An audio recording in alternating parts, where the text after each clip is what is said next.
सतखेड़ा गांव, कुलदेवता का चमत्कार और आस्था। बहुत समय पहले की बात है। इंसान जंगल की ओर जा रहे थे और अपने साथ अपने कुल के देवता को भी लेकर चल रहे थे। वे सभी एकलिंग की इच्छा पर एक जगह रुक गए। वहां उन्होंने अपने कुल के देवता की मूर्ति को एक नीम के पेड़ के नीचे रख दिया और फिर अपना आगे का सफर शुरू किया। जब उन्होंने यात्रा पर फिर से निकलने के लिए अपने कुलदेवता को उठाने की कोशिश की तो मूर्ति टस से मस नहीं हुई। सभी ने मिलकर बहुत जोर लगाया पर मूर्ति अपनी जगह से हटी ही नहीं। ये देखकर सभी हैरान रह गए। गांव के कुछ लोग पास आए और उन्होंने भी देखा कि कुलदेवता की मूर्ति को कोई हिला नहीं पा रहा है।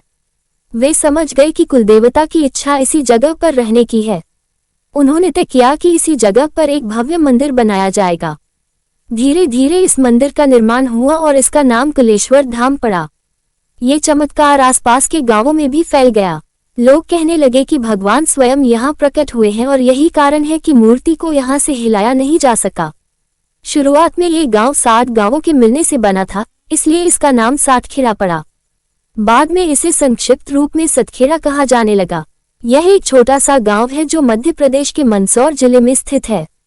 आज भी यह गांव चमत्कारों और आस्था के लिए जाना जाता है। इस मंदिर के पुजारी मीना समाज से आते हैं और वे मानते हैं कि यह उनके कुल के देवता का व्यक्तिगत मंदिर है। ये पुजारी फूलों के देवता की विशेष पूजा करते हैं और विवाह जैसे शुभ कार्यों में इनकी कृपा प्राप्त करने के लिए विशेष अनुष्ठान करते हैं। यहाँ मंदिर में 2 समय आरती होती है, एक सुबह और एक शाम। शनिवार को यहाँ दर्शन का विशेष महत्व है, इसलिए इस दिन दूर दूर से भक्तजन आते हैं। नवरात्रि में खास तौर पर अष्टमी, आठम और नवमी पूर्णिमा के दिन भी आरती का विशेष महत्व होता है और इन दिनों में बड़ी संख्या में भक्त शामिल होते हैं। गांव में हर साल 15 दिन का एक विशाल मेला भी लगता है, जहां दूर दूर से भक्तजन आते हैं। मंदिर तक जाने का रास्ता एक तंग गली से होकर जाता है, जिससे दर्शन के लिए आने वाले हर व्यक्ति को रोजाना गुजरना पड़ता है।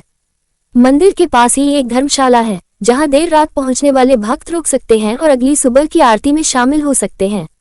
मेले के दौरान भी कई भक्त रात को यहीं रुकते हैं। यहाँ केवल ठहरने की व्यवस्था है और भक्तों के लिए नहाने धोने की सुविधा उपलब्ध है। इस प्रकार सतखेड़ा गांव का इतिहास उसके कुलदेवता के चमत्कार और लोगों की अटूट आस्था से जुड़ा हुआ है। यहाँ की दैनिक आरती, नवरात्रि के विशेष उत्सव, मेले और धर्मशाला की व्यवस्था इस पवित्र स्थान को भक्तों के लिए और भी खास बना देती है, जहाँ उन्हें शांति और समाधान मिलता है। लेखक अर्जुन बैरागी।